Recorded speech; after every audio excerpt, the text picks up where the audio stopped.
And now here's our first story called Out of This World.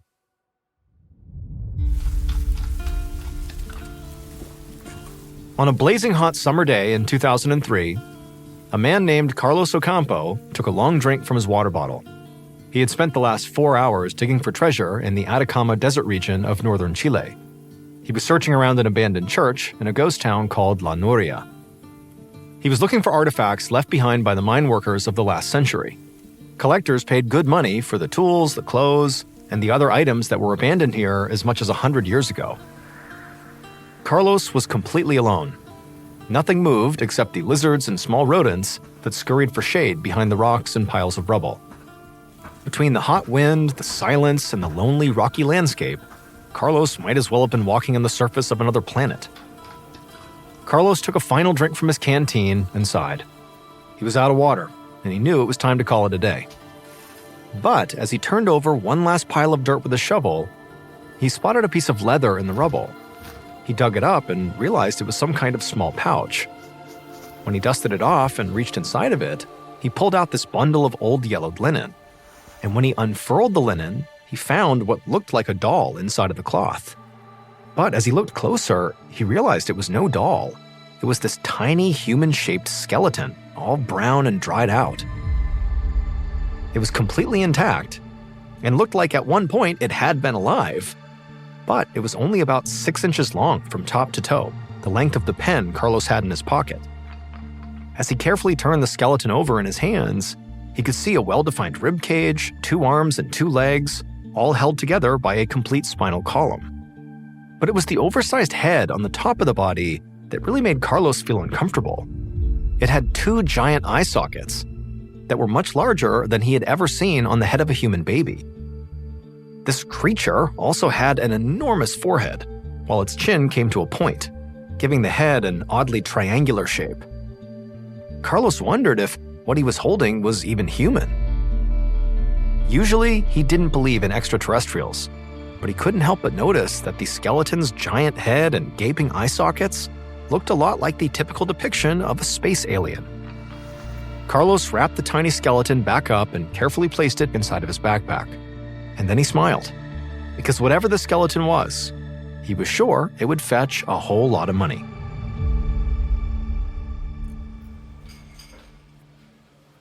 In 2012, 9 years after Carlos made the discovery in Chile, an immunologist named Dr. Grant Nash sat at a bar in Palo Alto, California, with his friend and fellow doctor Stephen Simpson. Dr. Nash finished his beer while Dr. Simpson scrolled through his phone, looking for a very specific picture. The 2 doctors liked to meet up for darts and a couple of beers on the weekends. Dr. Simpson was a bit of a space exploration geek, and he liked to update Dr. Nash on the latest NASA missions. But tonight, he wanted to talk about something else. According to Dr. Simpson, there were rumors going around that someone had discovered a fully intact alien skeleton. Dr. Nash was skeptical, but after a moment, Dr. Simpson had found the photo he was looking for. And when Dr. Nash saw the image of a tiny humanoid skeleton with bizarre proportions, his jaw dropped. The bar they were in had gotten crowded and noisy, and so the 2 of them moved to a quiet corner where Dr. Nash could examine the image more closely. He quizzed his friend on the full story of the skeleton. Dr. Simpson told him that researchers were now calling the skeleton Ata, short for the Atacama region in Chile where it was found. This skeleton was so unusual that a collector in Spain had bought the specimen at first sight. Dr. Simpson said that as far as he knew, no genetic experts had been consulted to determine where the skeleton had come from. So with no hard evidence, speculation was now running wild. Was this a newly discovered species of ancient human? Or possibly, could Ata be an alien being from another galaxy? One prominent UFO expert certainly thought so. He was so intrigued with Ata that he was making a documentary about the skeleton. His name was Dr. Stephen Greer, an ER physician turned ufologist, which is someone who studies UFOs and all things extraterrestrial. Due to the skeleton's small size and peculiar-shaped head, Dr. Greer seemed absolutely certain that Ata was the skeleton of an alien life form. And Dr. Nash couldn't blame him. The skeleton was so well-formed, it seemed like it had to have belonged to a being who had lived at least a few years. But it was so tiny, only 6 inches long. no human that small could ever survive outside the womb. On top of that, there were other indications that Atta could be an extraterrestrial, from its elongated head to the fact that Atta had fewer ribs than a normal human. Dr. Nash wasn't ready to fully buy into the idea that Atta was an alien yet, but he did feel like there were legitimate questions that needed answers. So, the next day, Dr. Nash did a little internet sleuthing and emailed the producers of the documentary. Although he worked as an immunologist, Dr. Nash had a PhD in genetics. He offered his expertise in that field to help determine where Atta came from. And after some discussion, the producers of the documentary and the skeleton's owner agreed to let Dr. Nash try. Several weeks later, Dr. Nash waited inside of a crowded conference room right down the hall from his lab at Stanford University. The room was packed with scientists, reporters, and cameras, all there to hear the results of Dr. Nash's DNA testing of Atta's skeleton. After signing multiple confidentiality agreements with the private collector, Dr. Nash and his team had received bone marrow samples from Atta's ribs and also right upper arm bone. Once all the legal formalities were completed, the actual testing only took a few weeks. But then they kept the results quiet until now, the big reveal. The usually quiet halls of the research lab buzzed like a school cafeteria as they waited for Dr. Nash to begin. But he was waiting for his friend, Dr. Simpson. Dr. Nash wasn't about to let his friend miss out on the big test results. Finally, Dr. Simpson came through the door, and Dr. Nash walked to the podium to give his report. He told the room he had tested Atta's DNA against multiple strains of known DNA, human and animal. He revealed that he even used the DNA from his own blood as part of the control sample. He said that there were still many questions about Atta that DNA alone could not answer. But the DNA sample he analyzed had settled the biggest question on everyone's minds. And unfortunately, it was not the results everybody was hoping for. According to the data, Atta was not a space alien. She was a little human girl, with DNA from both native indigenous Chilean people as well as Europeans. That meant she had to have been born sometime after 1500, when Europeans colonized what is now South America and began reproducing with local people. Dr. Nash could feel the disappointment in the room now that he had ruled out the possibility of alien life. But he reminded everyone that there were still so many things to learn about Atta, such as why was her head so elongated and strange?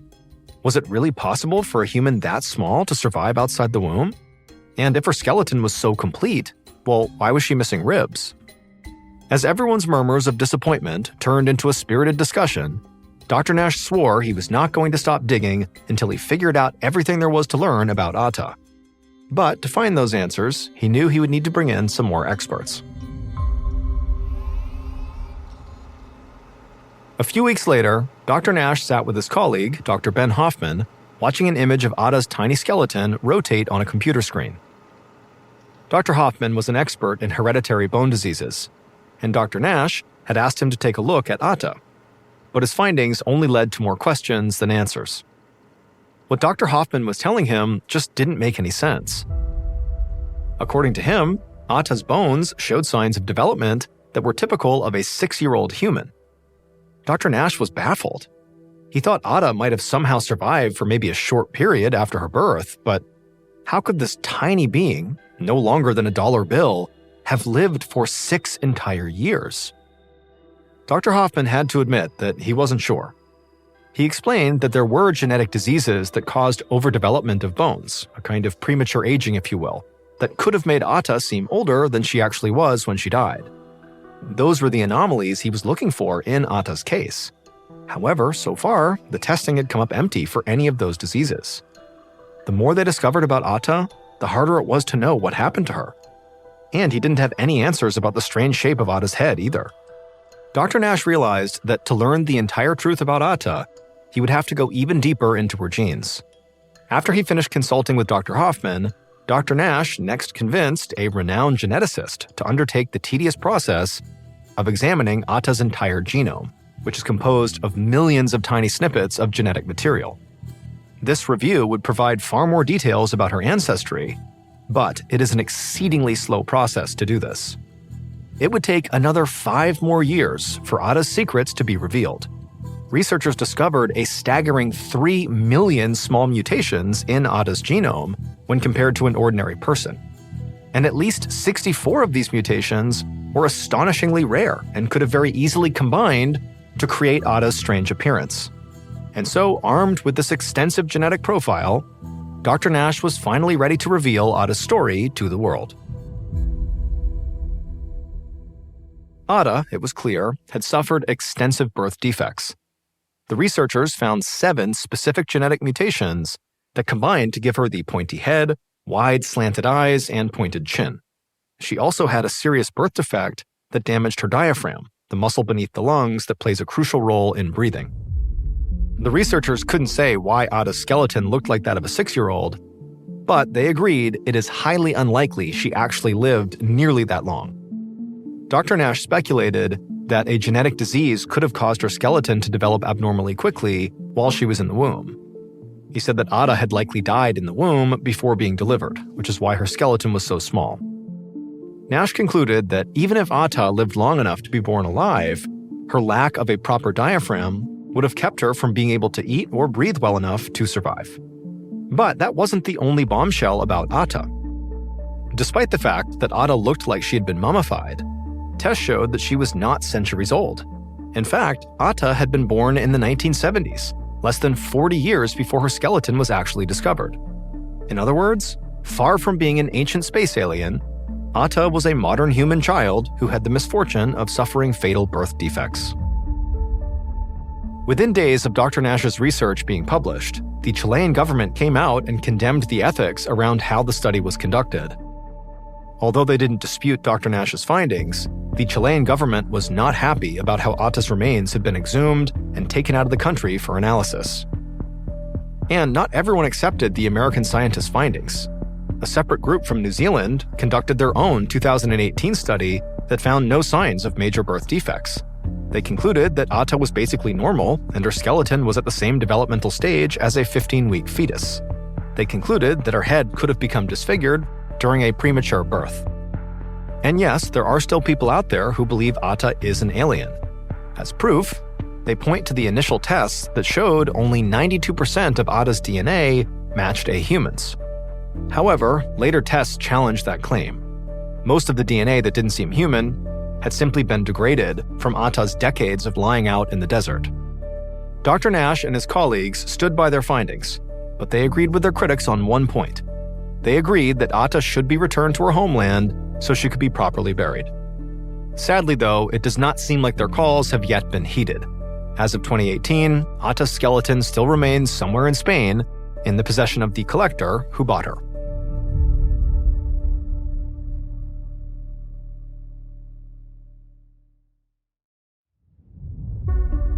And now for our second story called A Good Scrub Down.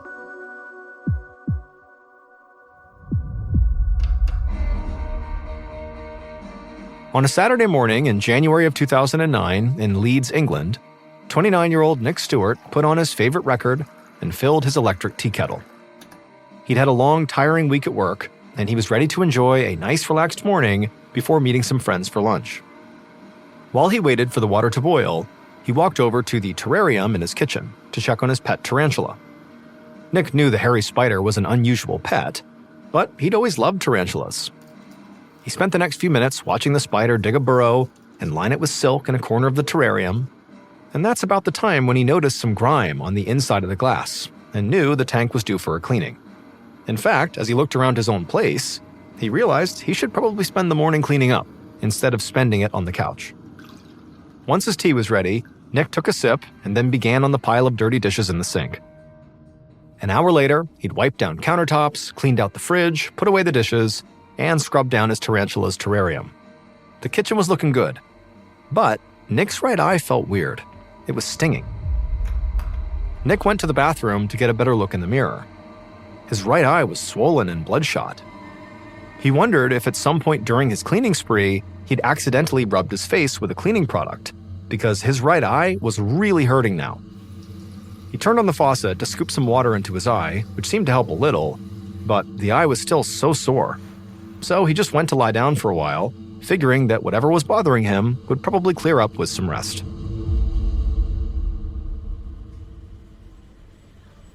A few days later, Nick sat on a doctor's examination table with his right eye clenched shut. The eye was still watery and red, and now it was sensitive to light. Even the overhead lights in his doctor's office felt too bright. The doctor told Nick to open up his right eye. Then he tried to inspect it with a pen light. But Nick flinched as soon as the doctor shone the light into his pupil. He apologized to the doctor and tried his best to force his eye open, but it was itchy and stinging, and he just couldn't do it.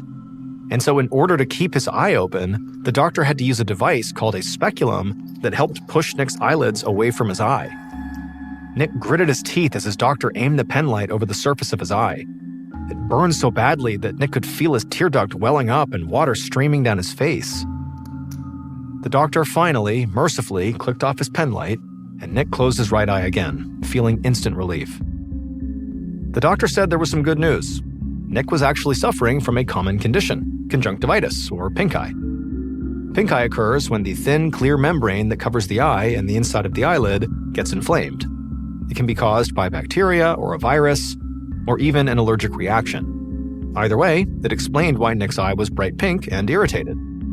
The doctor told him that pretty soon, his eye would actually start discharging yellow or greenish pus, but that was normal. It sounded gross to Nick, but he was relieved it was nothing more serious. The doctor prescribed an antibiotic cream for him to use around his eye. He warned Nick that he would be contagious for a few days and so should just stay home, at least until the redness cleared up. But he'd be fine soon enough and could go back to his normal routine. 3 weeks later, an ophthalmologist, or eye doctor, Dr. John Camden, stepped into an exam room to meet his new patient, a young man named Nick. Nick was sitting hunched in his chair, his right eye still red and watery. He was clearly in severe discomfort. Nick said that his right eye had been painfully inflamed for the better part of a month, ever since he cleaned his apartment one Saturday morning. He'd been using this antibiotic cream that his doctor had prescribed for pink eye, but it didn't help. His eye was still swollen and still sensitive to light, and now his vision was getting blurry too. And occasionally these black specks would appear in his vision, and sometimes the specks would look almost gray, like translucent strings floating around. Dr. Camden promised he would figure out what was going on. First, he tested Nick's visual acuity, which is the eye's ability to see fine details. And he found that the vision in Nick's right eye was significantly worse than his left, which made sense because that was the eye that was inflamed. But Dr. Camden wanted a closer look. He placed eye drops in Nick's eyes to dilate his pupils, then had Nick sit down in front of a specialized microscope that let Dr. Camden see a magnified version of Nick's eye, both inside and out. He had Nick place his head against a chin rest and forehead support, and then shone a bright light directly into Nick's eye. He knew the light was bothering Nick, so he did his best to move quickly as he focused the microscope. Dr. Camden examined the front of Nick's eyes, and right away he noticed something interesting about his right eye. The blood vessels were inflamed, with scattered white spots all around the eye. Those symptoms were consistent with a viral infection called keratoconjunctivitis, an extreme form of pink eye, and that could be a big problem for Nick. The virus that causes keratoconjunctivitis could permanently damage Nick's eye. It could also attack other parts of his body, including his respiratory tract, his gastrointestinal system, even his kidneys and urinary tract. Dr. Camden felt like he'd seen enough to make a diagnosis. But just as he was about to turn off the microscope, something else caught his attention. He told Nick to hang on for just another few seconds. There was something strange in Nick's right eye. He refocused his instrument, and then he saw what looked like a cluster of tiny spears sticking out of the surface of Nick's eyeball. He zoomed in even closer and realized these little spears looked like hair.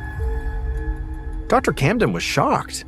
He realized that very likely the cause behind all this discomfort were these hairs. On one hand, that was good news. It meant Nick very likely did not have a virus. But that also left Dr. Camden with two questions. Where did these hairs come from, and how much damage had they caused? He knew he would need to have a closer look.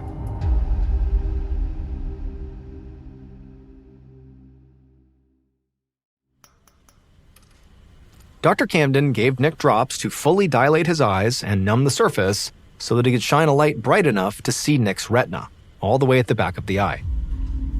20 minutes later, once Nick was ready, he put his face back onto the chin rest, and Dr. Camden turned on the lamp. As he focused the microscope on Nick's retina, he noticed two things. First, some of these tiny hairs had clearly penetrated deep into Nick's eye, passing through the cornea that protects the eyeball surface and nearly reaching his retina. The hairs were embedded so far back that Dr. Camden wasn't sure he could even remove them. Second, Nick's retina itself was irritated and inflamed, a condition called retinitis. If left untreated, retinitis could cause Nick to lose vision in that eye. Dr. Camden knew that if he wanted to save Nick's vision, he needed to get those tiny hairs out of his eye as soon as possible. And so he told Nick that he needed to figure out what they were and where they came from. He asked Nick if he had any ideas. Nick thought for a moment, and then suddenly this look of realization dawned on his face. And then he went into detail about his cleaning spree the previous month, around the time his eye first got irritated. He told the doctor that during this cleaning spree, he had noticed there was this stain on the inside of the glass terrarium that housed his pet tarantula. And while he had his hand in there cleaning the stain, his pet tarantula came running out and fired a mist of tiny hairs that hit Nick in his eyes and face. His breed of tarantula was one of many that shot these fine barbed hairs at any perceived threat as a self-defense mechanism. At the time, Nick said he didn't think much of it because he'd had tarantulas before and he'd seen them do this and it never was a big deal and he didn't feel anything.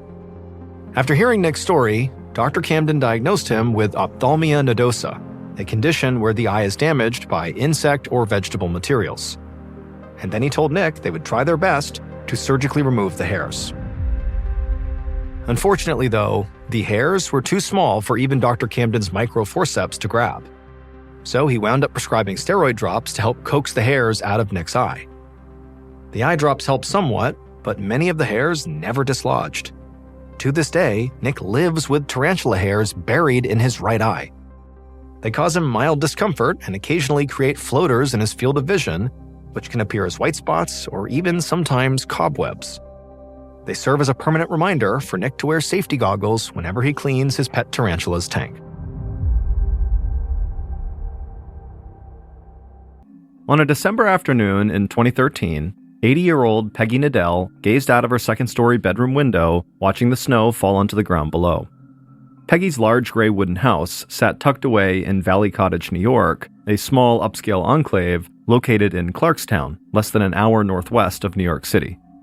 Peggy had lived in this house for 50 years. She loved her small town, and she thought there was something really special about it in the winter. The snow made everything quiet, beautiful, and almost otherworldly. In her bedroom, Peggy glanced down at her watch. She felt like she could stand there for hours just staring at the snowfall, but she had someplace to be, and Peggy hated being late. So she walked out of her room and down a hallway across an old hardwood floor to the stairs. Peggy held onto the banister and slowly made her way to the first floor. At 80 years old, Peggy was still in great shape. She exercised almost every day at the nearby Jewish community center, and even when there was snow on the ground and it was freezing outside, she still enjoyed walking around town or in the public park that was close to her house. But Peggy admitted that the stairs in her house had begun to get a bit tricky for her, and her daughter, Suzanne, had become paranoid that Peggy was going to take a bad fall and hurt herself on the stairs. So Peggy, not wanting to worry her family, now made it a point to take her time when she was going up and down the stairs and to always hold on to the banister. Peggy finally reached the first floor, and she walked across the living room towards the front of the house. Peggy's house was almost like a museum, and also a time capsule. There were paintings hung on the walls, and small sculptures and other pieces of art that could be found on tables and shelves in the living room, but there was also 50 years worth of family keepsakes, photos of her grown children at almost every age, and some recent drawings her grandkids had made for her. Peggy pulled a long coat off a coat rack by the front door, and she put it on over her black sweater. Peggy had short brown hair that she styled every day, and she wore red lipstick. Peggy had been obsessed with fashion from a young age, and that obsession had never really gone away. So she always tried to look and dress her best whenever she left the house. Peggy grabbed a leather bag that contained books, notebooks, and pens. Then she set the house alarm by pushing on a keypad by the door, and then she walked outside across the porch to her car parked in the driveway. Peggy got in, started the car, turned on the radio, and began heading towards New York City. After driving into the city and parking her car, Peggy made her way through a big throng of people walking down Fifth Ave in Manhattan. She looked at the holiday decorations and Christmas lights hanging around the street, and she had a huge smile on her face. As much as Peggy loved living in her sleepy little town, there was nothing quite like being in the big city. Over the course of her life, Peggy had traveled all over the world. She'd seen Roman ruins, the pyramids in Egypt, and she'd laid on beautiful beaches all around the globe. But New York City had always been a very special place for her. Peggy walked for a few minutes and then stepped into a white stone building that housed one of the City University of New York's campuses in the area. Inside, Peggy made her way to a small classroom where she was sitting in on a PhD-level art history class. Peggy said hello to some of the other students who had already arrived. Many of them were at least 50 years younger than she was. Peggy made it to her seat, she pulled off her coat and put it on the back of her chair, then she sat down and grabbed her notebook out of her bag. A young woman sitting nearby smiled, and Peggy smiled back. Peggy knew she must be a bit of a mystery to most of her fellow students. They must have wondered why this well-dressed old lady was in class with them. But anybody who knew Peggy even reasonably well knew that she had always prized learning and education above almost anything else. Back in the mid-1950s, Peggy had fallen in love with a man named Robert Nadell, and she had gotten married to him. And not long after they got married, Peggy gave birth to their daughter, Suzanne. Then, a couple of years later, Peggy had their son, Jim. And Peggy loved being a mother, but she didn't want to just stay at home. So she had decided to go back to school to get her MBA, a graduate business degree. Her husband, Robert, had been totally thrilled about her decision. He thought Peggy was one of the smartest people he'd ever met, and he knew how important education was to her. But at the time, most other people around Peggy had thought she was crazy for wanting to go back to school for anything, especially a master's degree in business, because at this time in the 1960s, women represented less than 1% of students at the top MBA programs in the United States.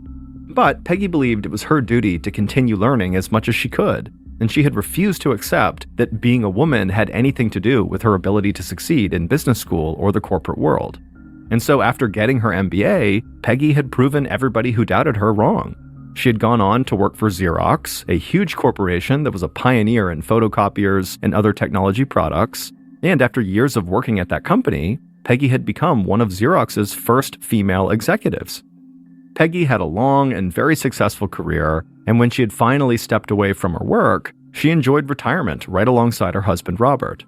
They had loved to travel, and they had spent a lot of their time helping their community by volunteering for local groups and charities. And as much as Peggy had loved her high-powered executive job, she actually enjoyed the volunteer work that she and Robert were able to do even more. But then, in 2003, Robert had died unexpectedly, and suddenly Peggy had found herself all alone in her big old house. Peggy's daughter, Suzanne, lived about 20 minutes away, and so the mother and daughter spent a lot of time together. But Peggy knew Suzanne had a life and a job that kept her busy, and Peggy didn't want to give up on all the things that made her happy just because she was on her own now. She wanted to keep learning about new things and experiencing new things. So Peggy had begun to study art history, a subject she'd always been interested in. And eventually, she decided she wanted to learn as much as she possibly could about art history. So at 80 years old, Peggy began sitting in on these PhD-level art history classes. Not to get another degree, but just because she really loved it and wanted to learn more. Peggy listened closely and took extensive notes during the professor's lecture. And as Peggy wrote in her notebook, she almost felt like a kid again. She knew how absurd that would sound to the others in the class. After all, she was a mother and a grandmother, and she had lived a full life by this point. But Peggy felt like learning new things was really the best way to stay active and engaged in the world around her. Later that night, Peggy was in her bedroom, still thinking about what she learned that day in class, as she changed out of her clothes into her nightgown. Then, once she was changed, she sat down on her bed, and she grabbed the home phone off the bedside table. Now, there were two people Peggy usually talked to multiple times a day: her daughter, Suzanne, and her daughter-in-law, Diana.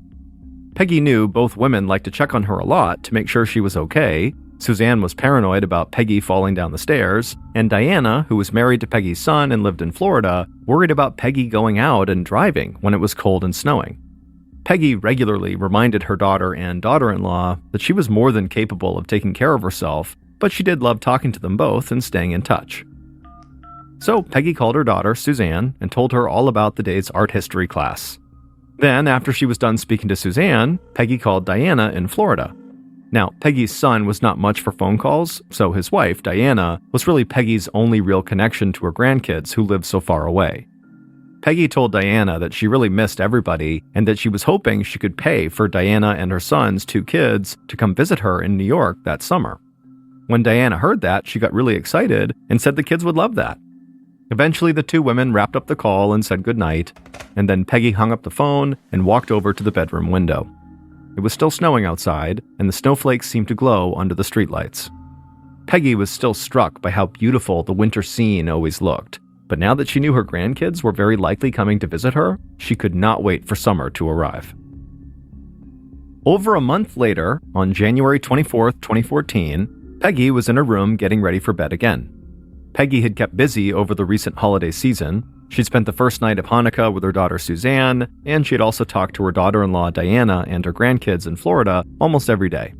She'd gone to various holiday parties in town with close friends, and she continued to exercise at the Jewish Community Center.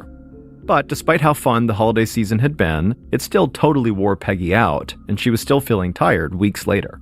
So she was hoping to sleep in late the following morning and get caught up on some much-needed rest. It hadn't snowed in weeks, but temperatures had dropped to a freezing 15 degrees Fahrenheit, and it was cold and drafty inside of Peggy's old house. So she climbed into bed and pulled a whole pile of warm blankets over her. Then she turned off the lamp on her bedside table and eventually drifted off to sleep. But just a few hours later, at 1:17 a.m., so this is now on January 25th, Peggy woke up startled. Her home phone was ringing on the bedside table right next to her, and the sound had pulled her out of her dream. She took a breath and got her bearings, and then leaned over and flipped the switch on the lamp. Peggy looked at the clock next to the phone and saw how late it was, and she started to panic because she was worried that a phone call at this hour could only mean something bad had happened. Peggy sat up in bed and cautiously answered the phone, and then after talking to the caller for about a minute, Peggy relaxed. Now, Peggy was still a bit shocked from getting a call in the middle of the night that woke her up, but there was no emergency or any bad news. Peggy just had a couple of unexpected late-night visitors standing outside of her house. So Peggy got out of her bed, she walked to her closet and put on her robe and slippers, then she headed downstairs and walked to the front door. She opened the door and smiled at the 2 people standing outside. But before she could let her visitors in, a loud, very high-pitched beeping sound began echoing through Peggy's house. Peggy had forgotten to turn off the house alarm before she opened the door. Peggy quickly punched in the code on the keypad right near the door, and it turned the alarm off, but the phone in the kitchen started ringing, so Peggy rushed to go grab it. The alarm company was calling to see if everything was okay, and Peggy would give them a password to let them know it really was her, and then she told them everything was fine. Then she hung up the phone and called out to her visitors to come inside. And they did. They joined Peggy in the kitchen, and she poured each of them a glass of water. Then the 3 of them sat at the kitchen table and talked for a few minutes, and then Peggy stood up and excused herself. Peggy walked through the living room and went up the stairs to the second-floor bathroom, which was a lot warmer than the one on the first floor. But when Peggy was done and about to leave the bathroom, she heard shouting outside and footsteps on the stairs. And so Peggy stepped out of the bathroom, and she was surprised to see her 2 visitors were standing right there outside. They were quiet and kind of awkward, and Peggy thought maybe the 2 of them were in the middle of some kind of argument that she had now just kind of butted herself into. But Peggy smiled at them and said, "Let's go down to the kitchen and keep on talking." Then Peggy walked past them, put her hand on the banister, and began walking down the steps. And the 2 visitors followed her. But before reaching the bottom of the stairs, Peggy heard one of her visitors begin to scream right behind her.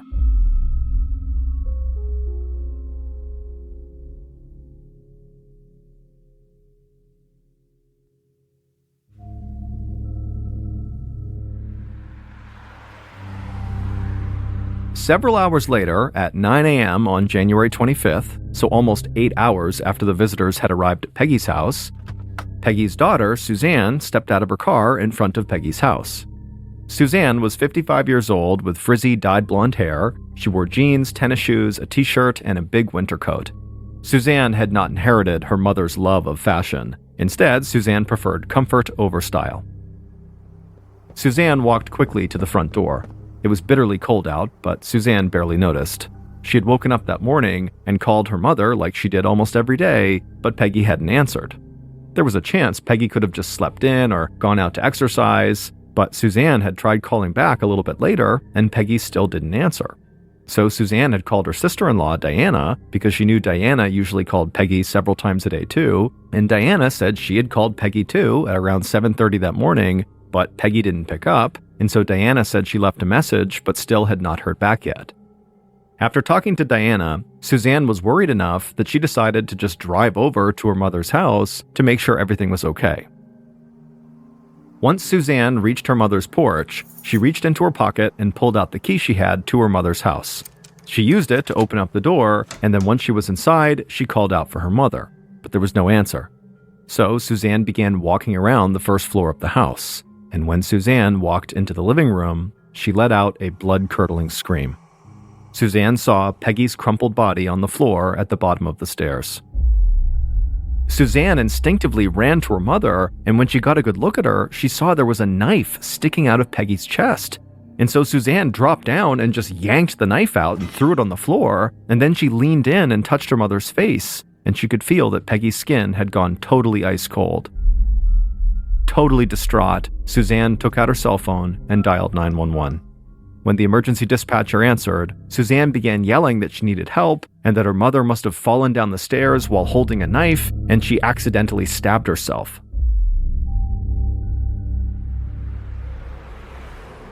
Not long after the 911 call, Detectives Stephen Cole Hatchard and Earl Lawrence of the Clarkstown Police Department pulled up in a sedan outside of Peggy's house and stepped out of the car.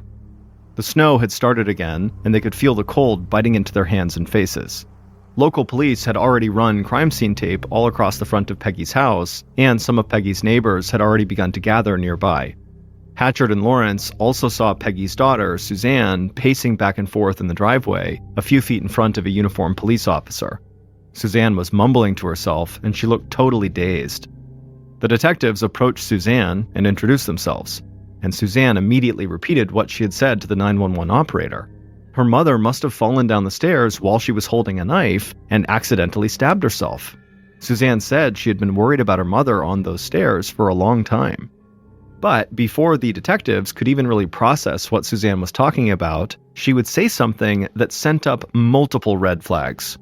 Suzanne told Hatchard and Lawrence that police would likely find her fingerprints on the knife because she had pulled the knife out of her mother's chest before trying to administer CPR on her mother. And Suzanne said her fingerprints were all over the house because she went to visit her mom there all the time. But Suzanne didn't stop there. She just kept on talking. And she would tell the detectives that her mom was really rich, but she said this was not how she wanted to inherit her cut of her mom's estate. Detective Hatchard told Suzanne to wait with the officer outside and that they would talk to her once they had searched the house. Then Hatchard and Lawrence walked towards the front door while Suzanne began pacing in the driveway again. The detectives couldn't believe what they had just learned. They hadn't even stepped inside the house yet, but already Peggy's daughter had admitted to tampering with evidence by pulling the knife out of her mother's chest. Suzanne had also tried to cover for the fact that her fingerprints would be found on a potential weapon and throughout the house. And she had given a clear motive for possibly having killed her mother by talking about Peggy's money. That said, Hatchard and Lawrence knew that people under stress could act in strange ways, especially when dealing with the death of a loved one. But neither of them had ever encountered anything like what had just happened with Suzanne. It sort of seemed like she had worked up a big cover story and then blurted all of it out as soon as cops showed up. Inside the house, detectives Hatchard and Lawrence found a small group of forensics officers searching for fingerprints, blood samples, and other physical evidence. When the local police had first arrived on the scene, they really weren't sure what they were dealing with, or if Suzanne's story about her mom falling with the knife was true, so a forensics team and the detectives had been called in. But when Hatchard and Lawrence reached the bottom of Peggy's stairs, they didn't need forensics officers to tell them that Suzanne's version of what happened was totally off. On the ground in front of the detectives was Peggy Nadell. She was dead and lying face up on the floor. The detectives crouched down and right away saw multiple knife wounds in Peggy's chest, and they saw the knife that Suzanne said she had removed lying on the floor nearby. and when detectives looked more closely at Peggy's body, they began to notice wounds on the side of her head as though she had been struck with a blunt object several times. And right near Peggy's face was this small sculpture, which was the bust of someone's head, and then near Peggy's hand was a gold medal ball, another piece of art. And so maybe those two things were the blunt object that had been smashed into Peggy. Also, the detectives saw bruising around Peggy's neck and throat, which most likely indicated that Peggy had been strangled at some point. In short, there was no way Peggy had just tumbled down the stairs while holding a knife, and that was how she accidentally killed herself. Clearly, this was a murder. Hatchard and Lawrence were appalled by what they saw.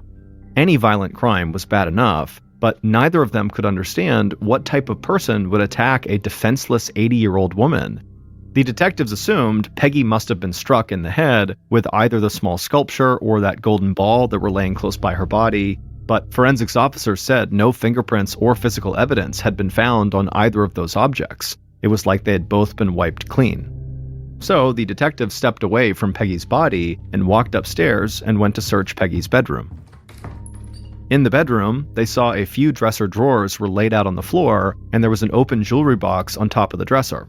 Someone had clearly rifled through the jewelry box, but it was still filled with several expensive pieces. Hatchard and Lawrence looked around the rest of the room, and when they were done with their cursory check, they both had the same thought. This was not a robbery. If anything, this was a weak attempt by Peggy's killer to make it look like a robbery. By 1 p.m., so about 4 hours after Suzanne made that 911 call, Hatchard and Lawrence had finished their initial search of the crime scene and had briefed their boss on what they had found. They weren't sure exactly what had happened in the house, but they knew there was only one place to start their investigation, and that was with Peggy's daughter, Suzanne.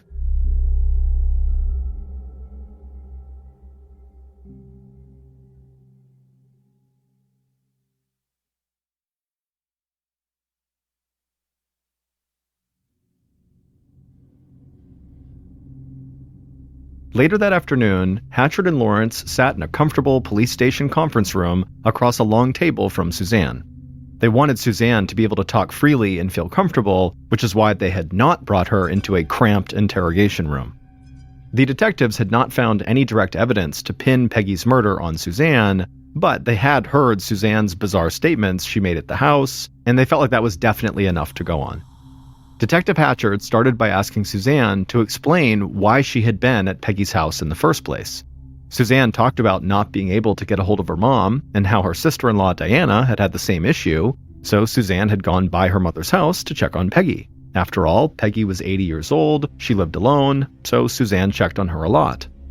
That made total sense to Hatchard and Lawrence, but then Hatchard asked Suzanne why she had been so preoccupied with her fingerprints potentially being found on the knife. And Suzanne's answer to this seemed even weirder than some of the stuff she'd said at the house.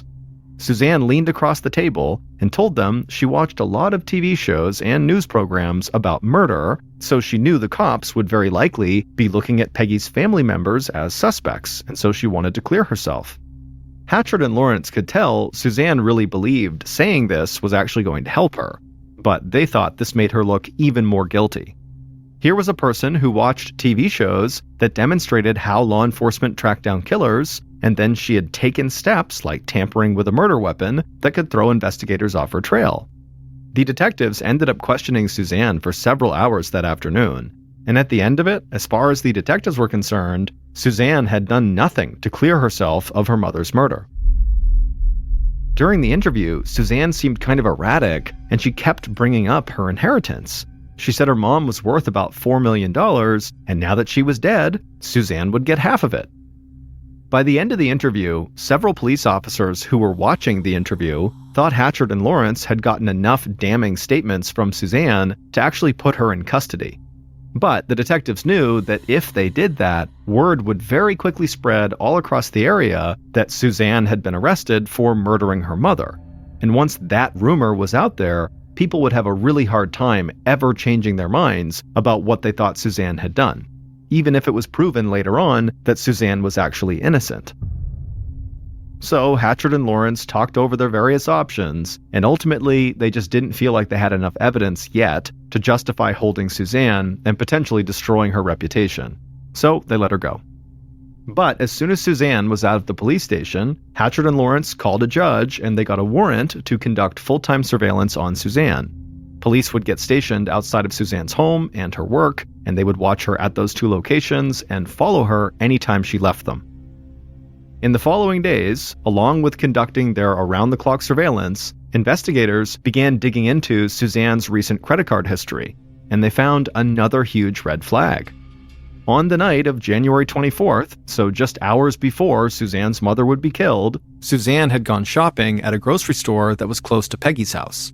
But based on her credit card records, this was not where Suzanne typically did her shopping. She went to a store that was much closer to her own home.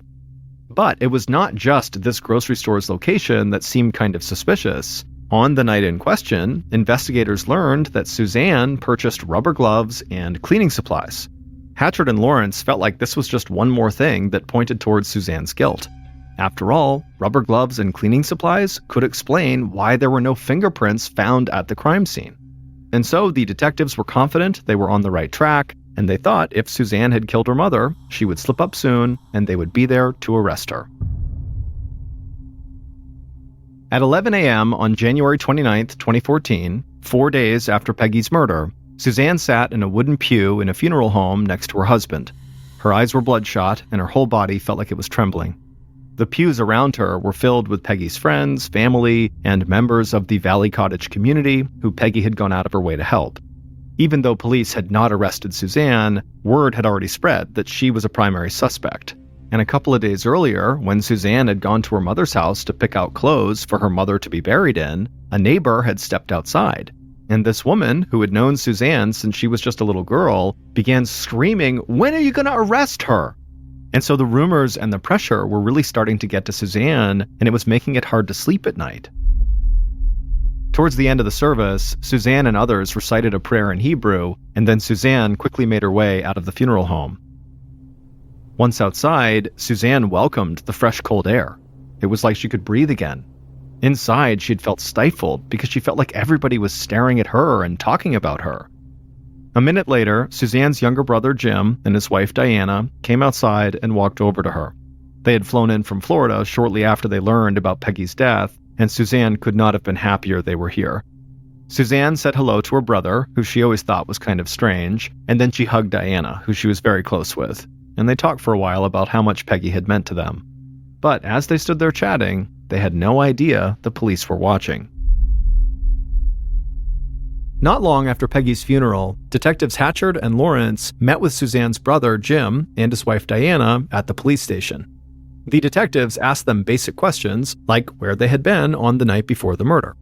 Jim had been at his house in Florida, and Diana had been at a wedding most of the day. Diana would say that she had called Peggy on the morning of the murder, but didn't get an answer. And then she also said she'd spoken to Suzanne right before Suzanne had gone to Peggy's house and discovered Peggy's body. Hatchard and Lawrence would of course follow up on Jim and Diana's statements, but the detectives really wanted information on Suzanne. They wanted to know if Suzanne had spoken to Jim and Diana about the inheritance money that Suzanne seemed so eager to tell police about. But Diana said the idea that Suzanne had anything to do with this murder was ridiculous. She said Suzanne loved her mom, and she was closer to Peggy than basically anybody else in the world. And so Diana said the police really needed to stop wasting their time looking at Suzanne and bring the person who actually killed Peggy to justice. But when Jim and Diana left the police station after their interview, the detectives still totally believed Suzanne was their most likely suspect. Family members sticking up for each other was not anything new.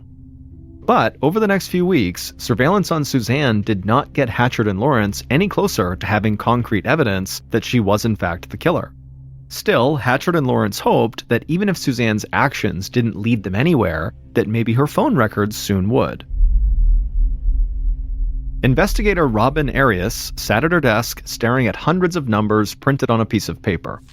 Most people's eyes would probably have glazed over, staring at all those numbers for as long as Arias had, but she could feel her pulse racing as she scanned the sheet of paper over and over.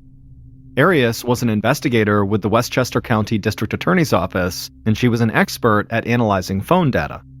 Arias had begun working with Detectives Hatchard and Lawrence on Peggy's murder case, and currently she was studying calls that Suzanne made, and she was also looking at Peggy's phone records. Arias confirmed that Suzanne called Peggy multiple times before calling 911 on the morning of the murder. Arias also confirmed that Diana had also called Peggy and had spoken to Suzanne on that same morning. But now there was something on one of the sheets of paper, something from Peggy's phone records, that really leapt out at Arias. She could see that someone had called Peggy at exactly 1:17 a.m. on the morning of the murder. And this was a big deal because that time was basically right before Peggy was killed. But there was something else that struck Arias as odd about this call. The call had come from a number that didn't show up anywhere else in Peggy's phone records. Arias was checking the records to make sure she was right, but she was convinced that that late-night call was made by someone that Peggy did not normally speak to. And so finally, after scanning the pages several more times, Arias was sure she was right about that phone number, that it was really unique. So she grabbed her own phone and she made a few calls. Detective Hatchard was at his desk going over notes from Peggy's murder case when Arias called him. And as soon as Hatchard answered, he could tell Arias had big news. She was known to be very calm, cool, and collected basically all the time, but immediately Hatchard could hear the excitement in Arias's voice. Arias told Hatchard about the strange number that had popped up in Peggy's phone records just before her murder. But Arias said this was just the tip of the iceberg. She looked into that number and learned that it came from a phone that was not actually registered to anyone. It was something called a burner phone. A burner phone is typically a cheap cell phone that's purchased just for temporary use or to keep the user's identity anonymous. Hatchard listened to Arias, and he felt like she had just helped the investigation take a huge step forward. But then, Arias gave him the most important piece of information of all. Arias had worked for hours and hours and pulled some strings, and she had figured out where this burner phone had been purchased from and who had bought it. Hatchard thanked Arias profusely for all her help, then he hung up the phone and rushed over to Lawrence's desk to tell him what he just learned. It would take the detectives a while to follow up on all the information Arias had provided them, but once they had gone through all of it, they would figure out who killed Peggy.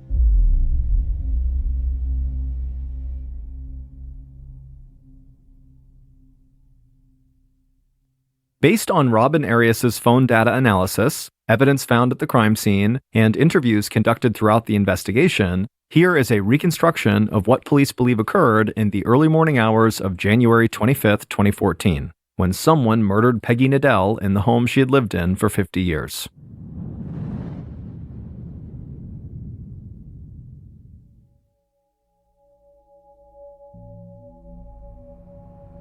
On that day, just after 1 a.m., the killers, plural, drove through the town center of Valley Cottage. And there was something about the place that almost didn't seem real, like it was a movie set version of a perfect small town. The killers looked at each other, but didn't speak. They knew what they were about to do would leave this entire community in complete shock. A few minutes later, the driver pulled onto Peggy's street and then parked in front of Peggy's large gray house. A few porch lights were on at some of the nearby houses, but overall the neighborhood was totally quiet. In the car, the passenger reached into their pocket, took out a phone, and called Peggy's home phone number. This was the call that came through at 1:17 a.m. The passenger's voice was bright and cheery when Peggy picked up on the other line. The passenger said they were so sorry to call late, but they had been in the neighborhood and they really needed to come in and talk to Peggy face-to-face about something. Peggy seemed frazzled, but she said to give her a few minutes to pull herself together and she'd come downstairs and let them in. The passenger hung up and then handed the phone to the driver, who slipped it into their pocket. Then the passenger reached down into a bag that was on the floorboard and pulled out 2 pairs of gloves and handed one of the pairs to the driver. Both killers put the gloves into their coat pockets. Then the driver reached into the back seat and grabbed a small leather bag that had a strap on it, and the driver slung that bag over their shoulder. The killers then looked at each other and then stepped out of the car into the frigid winter air and began walking across the yard towards Peggy's front door. As soon as they reached the front door, Peggy opened it up with a big smile on her face. But before the killers could step inside, Peggy's alarm system went off and the phone in the kitchen began to ring. The killers waited while Peggy dealt with the alarm company, and then they walked into the house and joined Peggy in the kitchen. The killers sat down at the table, and Peggy brought them some water. They all sat and talked for a few minutes before Peggy said she had to go use the bathroom and headed upstairs. While Peggy was upstairs, one of the killers, the passenger in the car, said it was time to act, and that the driver needed to be the one to actually do the job on their own. But the driver said no, they both needed to do it to make sure Peggy didn't fight back. But the passenger just barked back that, come on, Peggy's an old woman, it won't take two people, and pretty soon the two killers were basically shouting at each other. But quickly they stopped because they did know they did need to act soon, and ultimately they agreed they would do it together. So the killers slipped on their gloves, and the driver took the leather strap off of their bag, and then the killers ran out of the kitchen, through the living room, and up the stairs. But when Peggy walked out of the bathroom and saw them, the killers just kind of froze there, staring up at her awkwardly. Peggy smiled at them and didn't really know what to make of this, so she walked past them and just began walking down the stairs, and the killers followed her. But as they were going down the stairs, the killers knew that if they were going to do it, they needed to do it right now. So the driver just suddenly screamed and rushed Peggy from behind and wrapped that leather strap from the bag around Peggy's throat. Peggy and the driver stumbled down the stairs and hit the floor on the first floor, and the driver just kept pulling that leather strap tighter and tighter, strangling Peggy, but Peggy was somehow managing to put up a pretty good fight. The driver began to yell in frustration that this woman won't die, so the passenger ran into the living room and grabbed two pieces of art, a small bust of a person and a gold medal ball. And the passenger ran back to the stairs with these objects in their hands. When the driver saw the passenger carrying these weapons, the driver let go of their stranglehold on Peggy and kind of backed away. And then the passenger kind of looked at the two objects in their hands and dropped the lighter gold ball onto the floor, opting to use the bust instead. Then the passenger got down on their knees, held up the small statue, and began slamming it over and over again into the side of Peggy's head. Blood spilled from the wound, and Peggy flopped over onto her back. Eventually, the passenger dropped the statue on the floor and backed away. And as the killers stood there staring at their victim, they began to hear breathing still rattling from Peggy's chest. So, without hesitation, the passenger ran to the kitchen, threw open a drawer, and grabbed a large kitchen knife. Seconds later, the passenger ran back to the base of the stairs. They got down on top of Peggy and just began stabbing her over and over and over again in the chest until Peggy stopped breathing, went limp, and died. The passenger just left the knife plunged into Peggy's chest, and then the passenger stood up, and the two killers ran back to the kitchen, where they grabbed their cleaning supplies, and they wiped down their water glasses, and then they ran back over to the foot of the stairs, and they cleaned off the statue that had been used to bludgeon Peggy. They also wiped down the knife handle and the gold medal ball. Then the killers went upstairs to Peggy's room, and there they put a couple of dresser drawers out on the floor and took a few pieces of jewelry from a jewelry box in an attempt to make it look like Peggy's murder had just been the result of a robbery. Satisfied with their work, the killers walked downstairs, stepped over Peggy's body, went outside, and got back into their car. The passenger then told the driver to dispose of that burner phone and also dispose of the leather strap they had used to strangle Peggy. The driver said they would, and then the pair drove off. Several hours later, the passenger killer was heading to an airport in Washington, D.C. when their phone rang. It was their sister-in-law calling. The passenger answered the phone and then told their sister-in-law that they too had called Peggy earlier that morning, but Peggy hadn't answered and they had no idea why. It would turn out Suzanne had nothing to do with her mother's murder. But Suzanne's sister-in-law, so Peggy's own daughter-in-law, Diana, did murder Peggy. Suzanne's strange behavior following her mother's murder had most likely been a combination of grief and shock, and the fact that Suzanne had bought rubber gloves and cleaning supplies just hours before the murder was nothing more than a truly unfortunate coincidence. But it turned out that Suzanne was not the only person in the family who had spent time thinking about the millions of dollars in inheritance money that would come their way if Peggy died. Diana had thought about that money a lot, and she knew that her family would get $2 million, so half of Peggy's wealth, when Peggy was dead. But there was a catch. Diana had discovered that Peggy stipulated in her will that Diana would get nothing if she and Jim, so Peggy's son, got divorced. And Diana had badly wanted to divorce Jim. But when Diana had learned about Peggy's will and that stipulation, she realized she had to make sure Jim got a share of Peggy's money before she left Jim. Then, once Jim had his millions, Diana could get her cut through a divorce settlement. So Diana had spent weeks putting together her plan to have Peggy murdered. And then she had paid someone to come on as a partner to help her set everything up. The plan Diana conceived was purposefully convoluted because she thought that would throw police off of her scent. But the phone records, and specifically her use of the burner phone, had allowed investigators to totally unravel Diana's plan.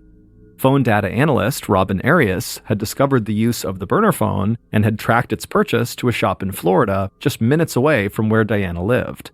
It turned out Diana had not been the one who actually physically bought the phone, but using surveillance footage, investigators were able to track down the woman who had bought the phone. And when police questioned that woman, she said Diana had paid her money to buy the burner and hand it over.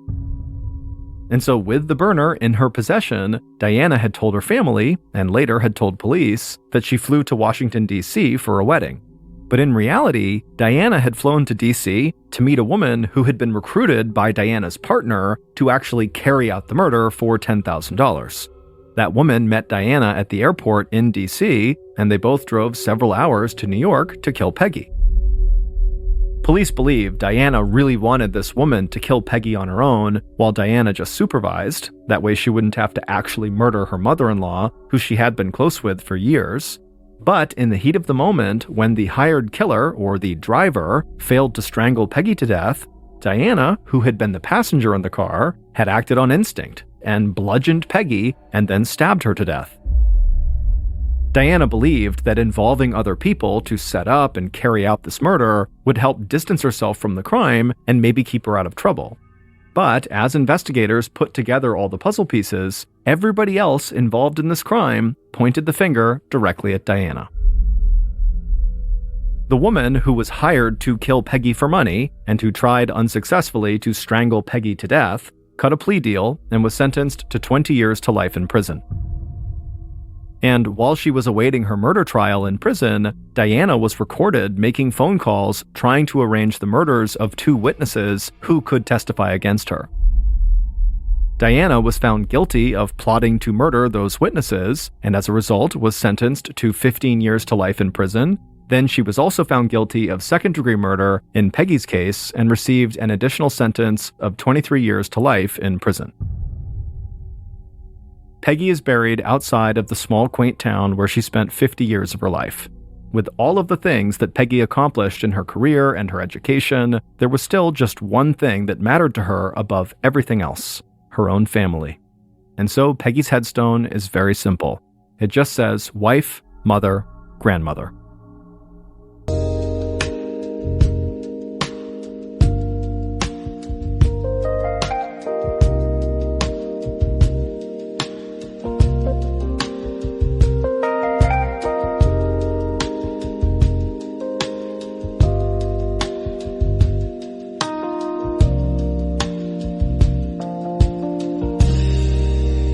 Underneath the velvet hush of the midnight sky,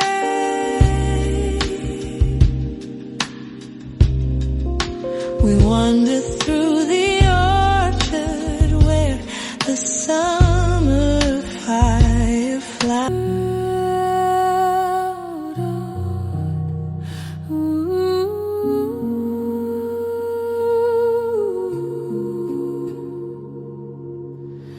You light his world, I light the dark. A quiet flame, a hidden spark. You hold his hand beneath the sun. I fade away when day's begun. You see his smile, I see his soul. We share one love with different.